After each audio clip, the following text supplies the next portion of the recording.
All right, Psalm 121, let's call this one Where? The Hills, because that is where the very first verse is going to say that this psalmist is looking for his help from God. As it's going to read in verse 1, I lift up my eyes to the hills. From where does my help come?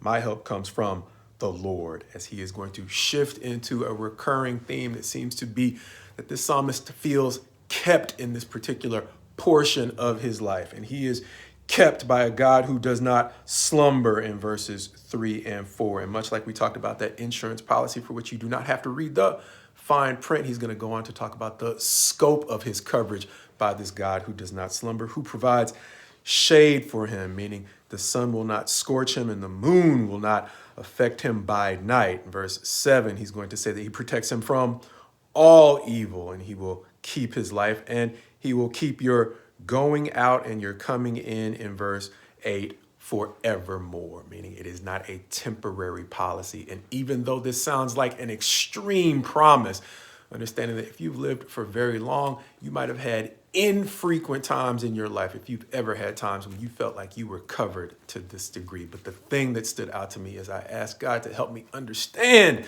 the deeper truths in this promise is that I often forget that when I'm surrounded as the psalmist in Psalm 120, as I begin to focus on my condition, I begin to believe that my life has been given over to the power of the adversaries. But as we talk about bullies from time to time, or those who misuse power, one of the things that you've probably gotten a chance to see in life is how a bully's reign comes to an end in the presence of a greater power. And Israel probably understood this very well, understanding that there were times in that nation's history where they were surrounded by enemies. And even though their enemies for a time, especially when Israel slipped in its own integrity, even though their enemies were able to exert influence or power over Israel for a certain amount of time, they didn't have to live very long before they got the chance to see God step in and remind everyone who was in charge. And that seems to be what this psalmist is in touch with.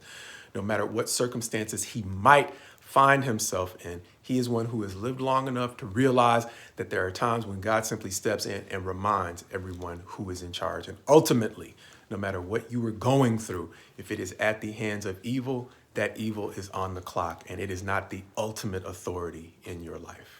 As the psalmist in Psalm 9 recalled in verse 20, put them in fear, O Lord, let the nations know that they are but men.